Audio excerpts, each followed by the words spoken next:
Hi! Welcome back to Life in Progress. Thank you so much for always listening. Grabe, ang sipag ko ngayon. Ang dami kong guests. Hindi lang puro mukha ko yung nakikita nyo.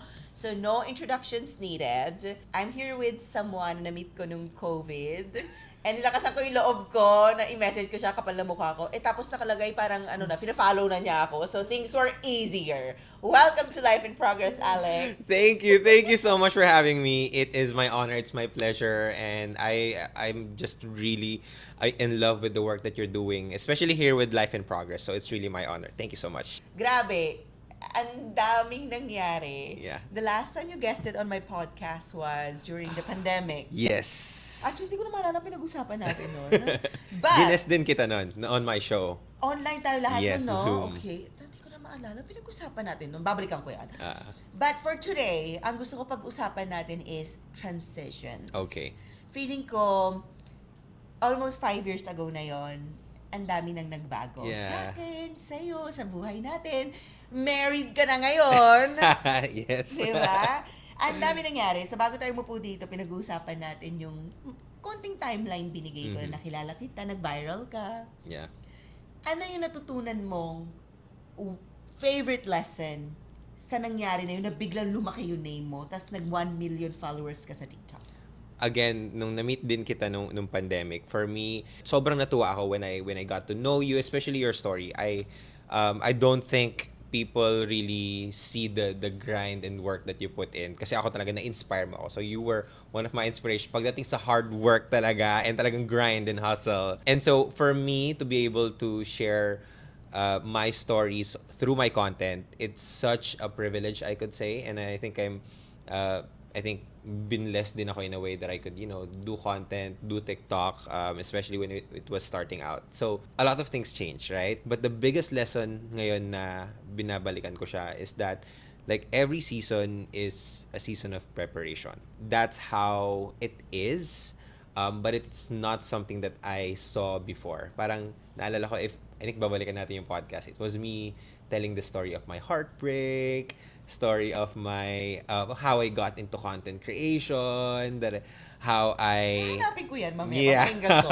So basically, alam mo yung akala ko yung mga malalaking problema before, it was the story. But now looking back, I realized that everything is a preparation. And one of the things that come into mind is really suffering. Na parang for me, there were a lot of times that I suffered. Not because the circumstances were really painful, but because I was choosing not to look at it in a way na, okay, pine-prepare ako nito. Na, okay, preparation for the next seasons of my life. Right? Kasi ngayon, the bigger things. So ngayon kasi, now I can connect the dots and say na, yep, everything worked out perfectly. But yeah, I think that's the biggest lesson. So preparation. Yeah. How are you applying that today? That lesson Oof. hirap, di ba? Quiz B pa. You're so good. So here's the thing, right? I am new in the business space. So I just started my business and unlike you, I'm learning the ropes. So para akong baby toddler sa ganyan. Kasi yan. Kasi alam mo, parang ngayon na nag-start ka pa lang, okay lang magka-mistakes. Alam mo yan yung nami-miss ko. Talaga. Kasi 15 years na, ang dami ng mata nakatingin. Ako mismo, parang na-obsess ka kasi na maayos mo lahat. Yan yung nami-miss ko, Alec. Yeah. Sabi ko, when I was starting out, parang free space, pwede ka magkamali. Ngayon, parang pag nagkamali ka, parang nakakapagod. Ang dami ng stakeholders. Yes! Yes. Dami ng So how are followers. you enjoying that season? Na may Yeah. free will ka to make mistakes? Minsan, parang hindi mo alam ginagawa mo. Paano mo in-apply yung preparation sa nangyayari ngayon? Okay. So, ngayon din, with that in mind, parang ginagawa ko lang siyang anchor na hindi, kung yung before na hindi ko napapansin, it was a season of preparation. This as well. Even though, yes, this is new, hindi ko alam paano mag-start ng business and a lot of people just dream of starting their own business. I started mine. I still know for a fact that this is just a season of preparation. So, it kind of, I use it as a way to humble myself na parang, yun nga, na parang I allow myself to just try and experiment and make mistakes, be compassionate towards myself and understand that it's all gonna work out in the end. And if it's not the end, like, I just need to keep going. So, yun, ganung mindset yung ginagawa ko for that. I mean, I live in a different world. Nasa abroad ako. So, wala akong mga pressure ng 30s. Alam ko, when you live here in the Philippines, it's completely different. Mhm. So ngayon nagsa-start ka ng business mo, newbie ka, Yeah. may nararamdaman kang hidden, deep down sa heart mo na pressure na, ay, 30 na ako nag-start. Be honest, ha? Yes. I think also when it comes to social media, kasi pag pumunta ka sa social media, people like very young kids, young people earning or have already started their business. Meron ako mga pina-follow na 18 years old, nagbe-business na. And ngayon ako 30s, nagsisimula pa lang into like business talaga. So, yes, there is a sort of like comparison na Hindi mo yung sinishare. It's just your deepest thoughts. yeah. And ano. And I also think it's innate for people na parang, kung ganito lang. I think pag na-figure out mo na siya, parang sabihin mo na, ay, kung alam ko yung alam ko noon, ang bilis ko sanang nagawa to lahat. Gets? So parang, I wish I could have done sooner. Ang dami ko nasayang na oras. So for me, ganun din. Nafe-feel mo? Oo, na parang, I feel na there were a lot of times that I still consciously chose to like slow down and not pursue it. Either hindi ko alam kung nagtatago ba ako magkamali or natatakot ako na baka hindi ko alam to, mali ginagawa ko. But there were a lot of times for me pa rin na it's parang wag muna, saka na. Pag 30 na ako, doon ko na lang gawin. Alam mo yung ganun feeling. So, now that I'm in my 30s, I have now no choice, especially now that I'm married. I think marriage also is a big milestone in life. You move out, you move to a different country, you get married or you get babies. Mga ganong big milestones in life kind of changes or pushes you to check in with your values. What is now important for you? It's less about the 30s, it's more about the marriage. After I got married, parang it forced me to think na, wait lang. So I'm gonna build the next 10 years of my life. What is important for me? Na kung dati, mas open ako in towards adventure, ganyan. Ngayon, it's more of sustainability. I think sustainability something is very huge for me right now na hindi na lang, ang buhay ko ngayon hindi na lang year by year, but more on 5 years or like 10 years, like I'm planning it all out. Yes, I understand. Yung marriage kasi nangyari yan recently lang. Yes. I wanna go back Okay. after nung nag-viral ka and may name ka na. Alam na ng mga tao si Alec Kua. Kasi we started our podcast, medyo nauna ka sa akin ng konti. Pero parang magkasabay tayo Yes. Tapos, parang ngayon nagbago na sobra di ba? Parang medyo hindi na like before. I'm not sure kung tama yung nabasa ko. May lokohan na nangyari sa pera. Tama, invest Yes. ka, tama? Yes. So, Ano nangyari? okay, back in 2022, when I started to earn from content, I sold t-shirts, I was getting brand remember. deals. Oo. The podcast was getting paid, right? So I'm earning my first Di month. ba nasa same ano pa tayo nun? Network? Oo. Oo, yeah. So, medyo okay na I'm earning as a freelancer myself. And then there was this one person that I met on TikTok. Tapos, she invited me. I'm so invited sorry. me to From, like sa pagkababae no, ko. no. She invited me to join in a business that turned out to be a scam. So I got Is she into still around? right now though. I think she's going back slowly. Na, Give me the name. I cannot. We don't like you, charing. Yes, we don't like you. For Inaway the mo si record. Alec, kaaway ka Totoo. na namin, kaaway na kita. Tapos doon ako so apparently parang akala ko na nag-i-invest ako and parang nag-i-join ako sa business but hindi pala napupunta sa kanya yun. Sa business yung pera, parang binubulsa niya ata or pinapaikot niya whatsoever. Or lifestyle inflation. Charing. So, basically yun, nabaon ako sa utang ng mga around... Binibigay mo sa kanya yung pera. Yeah. Pag And worse is, I invited my friends and my family to join. So, hindi ko rin pera on Anong my value pinag-uusapan natin dito? Around 3 million pesos. Alec, sorry. Were you out of your mind? Yes. I was young, I was stupid. Ito-judge kita.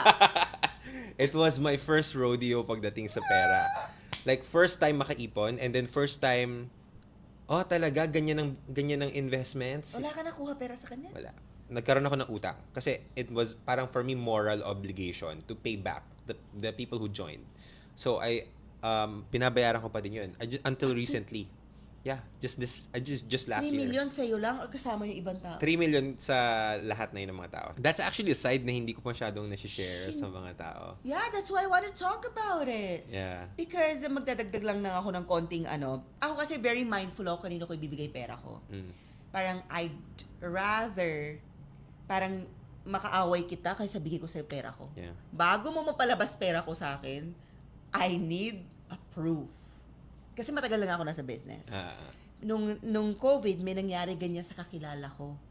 And we're talking about 25 million. Damn. Sa industry ko, nag-ambagan sila. Kuha pera ko. Tapos ako, nagtataka ako, bakit wala nang message sa akin na mag-invest? So, tinarget nila sa industry ko yung mga small people. Wala nang message sa akin.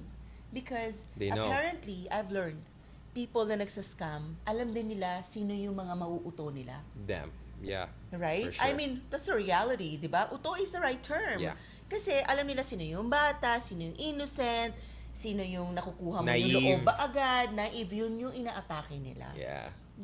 Walang balikan na pera nangyari. Kinuha nila and they're living a good life. My gosh. So feeling ko nauso talaga yun ng COVID, Yeah. if it helps you. I'm not the only one. Oo. Nauso yan ng COVID kasi people were desperate. Yeah. Diba? Paano mo syempre gusto mo palakihin yung whatever meron ka, diba? I mean, I'm sorry. Mami, bulong mo sa akin sino yan. Sige, makabulo ko sa'yo. But, Ipa-plug in ko dito. Chas! So what? Sige. So after nun, ano yung natutunan mo doon, one lesson? Okay, first off is, for me, parang nakuha ko yung belief na you need to really work hard for things that are worthwhile. So for me, parang nabulag ako sa get-rich-quick scheme na, bigay mo yung pera to in 3 months, 20% interest. Parang ganun yung mga crazy Pakulo promises, nila, di ba? So parang ngayon, How old were you? 25? 25. 24, ah. yeah, 24 years old. Okay, fine. Sige, hindi naman tayo judge ko. Charot. Very young. Pero na-realize ko ngayon na mas masarap sa pakiramdam yung pera na tinrabaho mo kesa yung may inapakan kang tao, may ginawa ka illegal, may scam kang tao. Like, madali ring mawala sa'yo yun and karma's gonna hit you one way or another. Kaya rin ngayon, I think I'm also been blessed with such a good business and such a good life is because I know for a fact na kung anumang mga ginawa ko before, wala akong ginawang masama, wala akong ginawang illegal. Everything's just, working out for me. And maybe for them, karma on the other hand naman. Right. Alam mo yung karma, naniniwala ako niyan because I took time to study Buddhism and Hinduism. Tapos parang sabi ng monk na na-meet ko sa Tibet, sabi niya, ang life daw is parang a bank. Meron kang deposit na good deeds. Tapos pag may ginawa kang bad deed, pwede ka kumuha doon konti para medyo mag-ano yun. So ganun daw yung concept ng buhay. And tinandaan ko yun. Hindi ko alam kung shinare ko isa sa mga podcast ko. So lahat ng dineposit mong good deed, kung either may nagawa kang bad or may ginawa silang bad sa'yo, parang babalikan ka nun. Pwede ka kumuha doon konti. So yun yung concept na sinasabi mo na alam ko narinig ko rin yan sa mga Filipinos. Kasi mga retreat ako sa mga Bhutan way back, tsaka sa Tibet. So parang sabi nila, that's why sometimes we don't understand na ang grabe lala nung nangyari sa atin. Biglang ang ganda na ng buhay. Na hindi natin nakita yung light. Yeah. Kasi sa akin naman nangyari, Alec, COVID, meron kami big client, di ako binayaran. 2 million. COVID yun, wala akong pera nun, Alec. And people don't know this about me. Kaya nag-start ako ng mga Bulilit Kitchen, yung mga ihaw-ihaw ko. Nag-start ako ng kombucha. Itong podcast was part of that. I was desperate. I really had to make money. Look where I am right now. Crazy. And look where you are right now. Yeah. At the end of the day, like, winners win. Alam mo yun, kahit na anong gawin nyo sa amin, wala. Walang mangyayari. Good people always win. I believe in that. Firm believer ako noon. And apparently, yung taong gumawa sa akin noon, that person had to face very big embarrassment in front of a lot of people. I mean, I don't want to celebrate anyone's failures and ganyan. Pero life kasi talaga nandito sa mundo eh. Nandito na rin yung heaven and hell and heaven eh, di ba? Yeah. Hindi mo na kailangan mamatay para ma-experience mo. Yun yung personal na paniniwala ko. If that person is watching, ano gusto mo sabihin sa kanya? Well, first off, look at me now, joke. Ay! No, but That's Angeli energy. I like that. the thing is, parang I really hope you learn the lesson. If you did a bad thing to a bad person, and if yung taong gumawa nun sa akin is nanonood, like, I really hope that you learn your lesson. For sure, ito rin naiisip ko eh. Hindi rin yung nakakatulog. Like, hindi rin mahimbing Oo tulog naman. nun. Alam mo, Alec, minsan, kunyari makasungit lang ako na isang tao na, alam mo, Parang dala-dala ko yun na 3 days. Imagine mo naman kung nagloko ka na 3 million sa'yo, let's say 10 kayo, 30 million. Mauubos naman ng pera, Alec eh. Pero yung conscience mo, di ba? And my wife would probably, kasi talagang Galit siya? Nagalit talaga siya. Nagigigil pa rin siya hanggang ngayon eh. Ako, personally, I want you to know that I want you to be successful. Also, so We that... don't want that. Oh, we don't want that. No, so that you can pay me back. Oh, yes! So I wish, sana ma-bless ka ni Lord in one way or another, kahit mga 10 years from now. But, para, I extra money, so why not? I know. Pero nag-try ka mag-reach out? Yes. Binalak yes. ka, hindi? Hindi talaga. So, may mga Binalak ka cases niya? na, no, may mga demand na whatsoever. So, Ano naman gusto mo sabihin kay younger Alec na ginudge ko? Hindi pala comedy Okay. tong podcast ko. okay. So, to the younger me, listen to or ask advice from experts. Like, you're surrounded. That's so crazy. Parang to think that I'm friends with you, na business owner. Yani as well, a financial coach. I didn't listen. I didn't even ask for advice. Hindi mo naisip magtanong Hindi ko kahit naisip. kanino? Like, oh, talaga? Parang for me, gatekeep ko ba to na, akin na itong opportunity na to. Be humble enough to listen to other people who have already gone through the path that you've gone through and ask for advice. Yeah. So speaking of your partner, nagigil, dapat lang, you met her, or Yes. habang nangyayari yun, you met her. Yun ba yung parang light mo at the end of the tunnel? Yeah, 100%. So, the thing was, since nabaon ako sa utang, I had to find a way to pay my friends and my family back. One of the things na nag-click for me is I gotta learn sales. So, my partner was in sales before. She was in an insurance company. So, sabi niya, dito you get weekly payouts. Talaga? So, if I just sell today... Totoo na yun, ah. Okay, like totoo insurance. na. Insurance Totoo na yun, na, okay. So, if I sell a policy today, Monday, I'm gonna get the money on Friday. I'm gonna get my commissions on Friday. Sabi niya, yeah, that's how it works. So, I trained, I learned, I studied sales, and for a good 1 year, I was just selling insurance. Right? You made good money naman. I made good money. I started to pay off my debt and started to kind of like build my own parang savings kahit papaano. After nung natutunan ko yung mga skills na yon, from friends to ang isang pinaka silver lining doon is nag-iba na rin talaga yung tingin ko kay Yani. Oo, so Like, nauna ka. Boss ko talaga siya before. So parang sabi ko, sige turuan mo ako how to do sales. Sabi niya, okay, sige, pasok ka. Hinire mo ba siya as coach? Sa isang company kayo? Sa isang company kami. Nag-apply ako sa ano. Iba talaga yeah, maggalawang Alec. Sige, teach me. And Iba then, pala yung tinuro sa'yo, hindi But- financial, ano? So, ang mas crazy pa nun, sa POV naman niya, is like, this guy, this broke guy, na tinuturuan kong kumita. Nililigawan ako. Nililigawan Kapal. ako. So, parang, no. In fact, nung umamin ako sa kanya, sabi ko na, hey, kasi napansin ko na nag-iiba na yung tingin ko eh. Na parang, I could not look at her as a friend anymore. We're friends for like good 2 years. Tapos para pag tinitignan ko na siya, hindi ko na, parang meron na ako ibang nararamdaman. So umamin na ako, sabi ko, hey, I like you, so and gusto kita ligawan.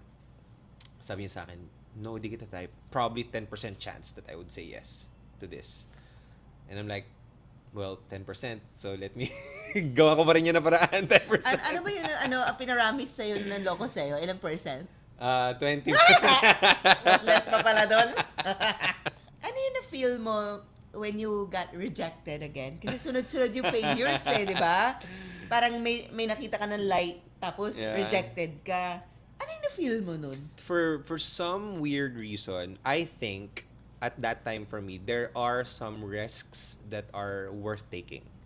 And for me, that relationship was it. Na parang, if 10% lang to, 90% chance I'll get rejected or I will fail at this, then so be it. But the 10%, the upside for that 10% is still gonna be worth it. Even in my business ventures, ganun din. Na parang, kumbaga hindi ko hinayaan yung sarili kong matakot ng sobra. Kahit nagkamali na ako, na na-scam na ako, and nabaon na ako sa utang, hindi ko pa rin hinayaan yung sarili ko na, kasi maraming ganun yun na pag nagkamali sila, ayaw na sumubok ulit.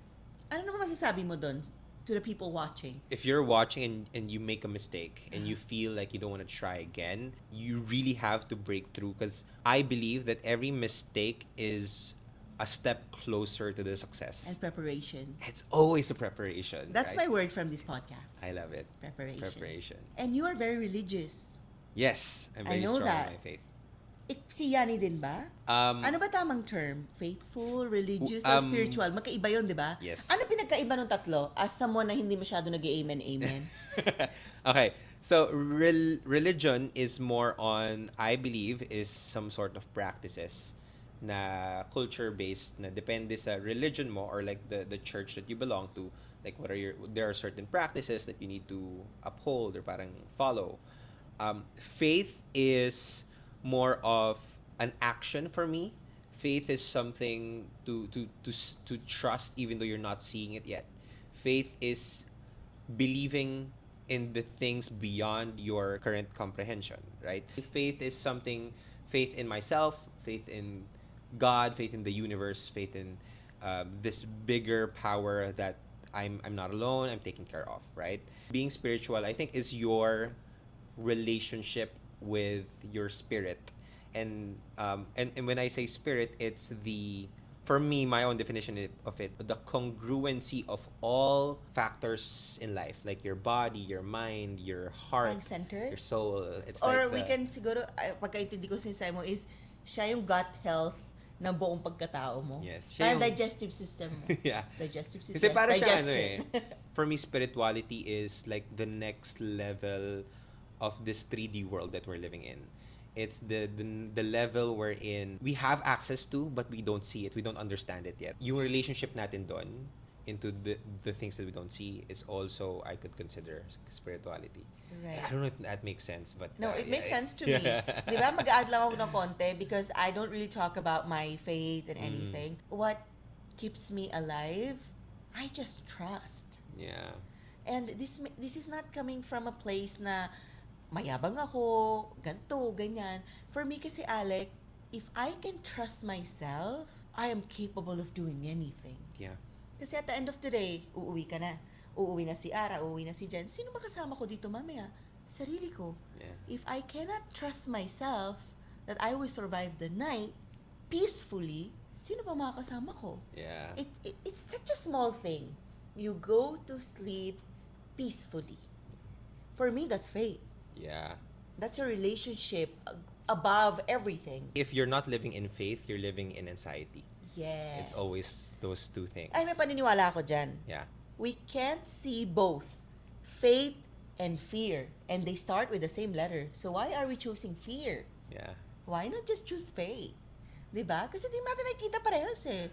Kaya nga alam mo, Alec, ano yung fear? Wala ako niyan. Alam mo, my only fear in my life is ayoko umiyak to lose my mom. Because she's getting old. We're all gonna get old. And alam mo, every year na nagba-birthday siya, parang pales na pales yung happiness ko. Because I don't want to talk about it. Because we know one day we're gonna lose our parents. Yeah. And that's the saddest thing for me to face. Yeah. Because I think it also comes from that lumaki ako na walang dad. Mhm. So when I think of that thought, naiiyak ako kaagad. I know, the more na nagba-birthday siya, like, parang nababawasan yung life niya. Unlike nung bata tayo, we used to be so excited. So ngayon parang ganyan na ako. Every time naiisip ko, shucks, tatanda na naman yung mama ko. I Yeah. wish ma-stop ko yung time. So parang, because my mom is such a big part of my life.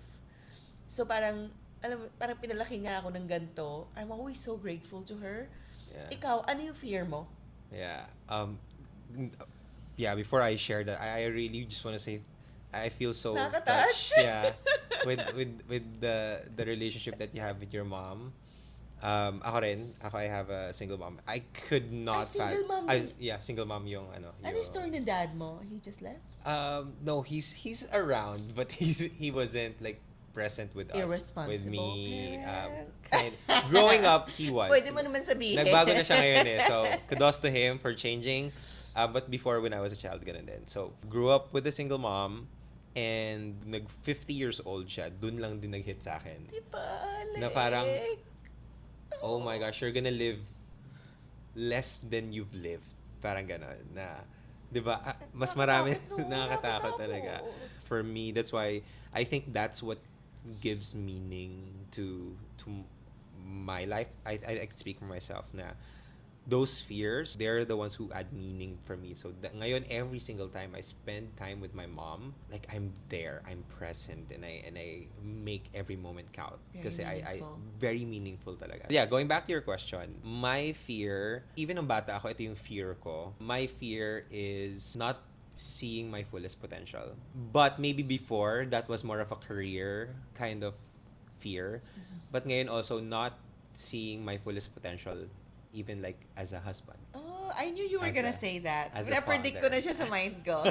Ang meaning ng fulfillment sa Ang akin is macho. like macho or like nagsispeak sa stage, like yun millions nga. of followers. Pero ngayon, now that I'm also married, parang naisip ko na, shucks, one of my biggest fear is not being able to take care of this home that we're building. Alam mo, sabi ni Joyce kahapon, ang pinaka-sweet daw na thing sinabi sa kanya ni Wancho, you don't have to work. I can provide. Sabi ni Wancho kay Joyce. Yeah. And I think as a woman, if sabihin niyo sa akin na asawa ko, hihimatay na siguro ako. Kung hindi lang ako after 1 week. Sobrang kilig. Nung bago tayo mag-start ng podcast, sabi mo gusto mo pag-usapan lahat. Yeah. Na-tackle natin. Content, business, panloloko, Oh, forgiveness, faith, fear. O lahat na-tackle ko sa mga ng buhay mo. So ngayon, the last thing. You talked a lot about marriage. You mentioned so many times as a married man, your marriage, as a husband. How do people find the right person? Paano mo malalaman? I think that's a very controversial na question. Kasi iba-iba tayo. Before Yani, I kind of like dated around. Na Hindi mo parang masyado pinost yun, no? hindi ko siya, hindi ko po yung nag-date around ako. Oo, hindi. ko pinost yun. Ilan ba yun? Bulong mo sa akin During mamaya. May mga dates pero more like friends, parang gano'n. Okay. Pero before that, I was kind of dating around. Most of them, or all of them, parang I wanted to prove to them na parang, oh, I'm this man and you should, I'm worthy of your love. Parang macho ganun, na parang macho, oh, I have ganun. followers. I like that. I'm trying, right? But when Yani came, she was just giving me the space so that I could figure out what's the best version of myself and really supported me in doing that. And it wasn't like a pressure na nanggagaling sa kanya. I wanted to become the best version of myself for her and for our future. The biggest sign is you both want to be the best version of yourselves with each other. If you're like a businesswoman, like sobrang business, the person na darating will not try to be a compliment na, oh, ito husband lang. For me, may isip ko na talagang also into like business. Talagang similar values but both at the same pace of growth. Na talagang you're really supporting each other. Second is merong future aspect. Meaning you're both looking forward to something. Either even early in the relationship, you're both clear like, oh, I want to get married at this season of my life. I want ganito yung karaming children or no children. Like, meron ng Kailan clear. darating yun sa dating phase pa lang? Sa dating phase pa lang, siguro mga on the 5th date, yan, on the 6th date. Pero, definitely, Okay, learning. definitely, after the 3 dates, it's time to really talk about parang, oh, saan ba ito papunta? Parang gano'n. At least may pupuntahan. I'm not saying na dapat sabay-sabay, pero at least lang merong future na tinitignan. And probably the last one is personal, if your faith gets stronger together, that's when you know that you are with the one. Paano pag hindi religious yung tao? It doesn't need to Or be religion. faithful or spiritual? Faithful is, again, faith is like moving away from fear. Oh, I love that. Gusto ko Right? yan. It's, I don't, So, wala whatever siyang you kinalaman call kay it, God. wala siyang kinalaman kay God. It's more of faith in the bigger picture. Faith in the universe. Whatever you want to call it. God, Ay, nag-start Buddha. ka ng business, may faith ka na this is going to work out because I don't have a choice. Yeah. Parang ikaw, nasa ganung phase ka ngayon. And the same with Yani, kaya alam ko na she's the one na parang sinabi ko na I really want to start this business. I gotta make this. I just feel it's gonna work out. And she says like, yep, let's do it. Our faith gets stronger. Na parang let's believe in the things that we're not seeing yet, but let's believe it together. Alam mo, na-pick up ko sa mga sinabi mo, yung comparison na younger ka, I can relate to that. Kasi pag younger ka, parang tayo mo gusto patunayan. This is me. I have a business. All of you, listen to me. Alam mo yun, di ba? Feeling ko lahat naman tayo at certain point naging ganun. Kasi somehow self-funded people tayo eh. Kaya we're so proud of that. Pag bata tayo, kala natin yun lang yung mundo. Yeah. We want people to know what we've done, what we've created. Kasama na din ako dun. Yes. Pero pagdating mo ng medyo late 20s na, 30s na, realize mo, it doesn't matter. People Yeah. don't need to know. Yeah. Di ba? Parang you wanna keep it private as much as possible. Yeah. Kasi ayaw mo na siya i-share. Di ba? And the thing is, the reason, and sana ma-appreciate dun ng mga tao, kami mga trentahin na. Ano ba yan? Tapos, na yan? Like ko nakikita. Tapos parang ako, excuse me, what is that? People in their 30s, right? And especially the people who have businesses. If they're creating content, this is going the extra mile for us. Kasi pwede naman hindi na tayo mag-content. Alam mo yun, na parang we could just focus on the business. Ayoko na magsalita. Baka masabihan na naman akong mayabang. Pwede naman eh. Pero the fact that we do this, we share our stories, we share our experiences, our wisdom, our insights here. Because we wanna do Because it. we want to do it. And we want to really just inspire the next generation. So, people are calling, hindi, para sa pera. No. Like, the business takes care of the money. Like, This is just fun for us. I mean, do you make money ba sa podcast mo? Ako wala din. Hindi ko nga alam ito gumagastos dito. Pa-makeup ko pala 15,000. Bayad kay Jen, bayad sa hotel. Parang tinatanong ko kami sa sarili ko, bakit ako gumagastos dito? Energy ko pa. Yung ano-ano pa, yung mga comments pa ng mga nonsense na nakikita ko sa TikTok. Parang aawayin ko ba to stranger na to? Wag na lampas. Ganun ka rin. Yeah. I think ang na-pick up ko dun is, parang we do it because we just want to do it. Yeah. And that's the beauty of life. Uy, parang tatawagin na kita kababata ko pag Yeah. nasa 50s na tayo. Kababata ko yan. Kababata ko. Ay, ewan ko, 20s lagi ko yan kaus. Diba? So, how do you want to close this episode? Siguro your one favorite message that you always share. My favorite thing that I'm also sharing to people is that whatever stage you are in life, know that you're one decision away from a completely different life. Punto. That's it. Period. That's it.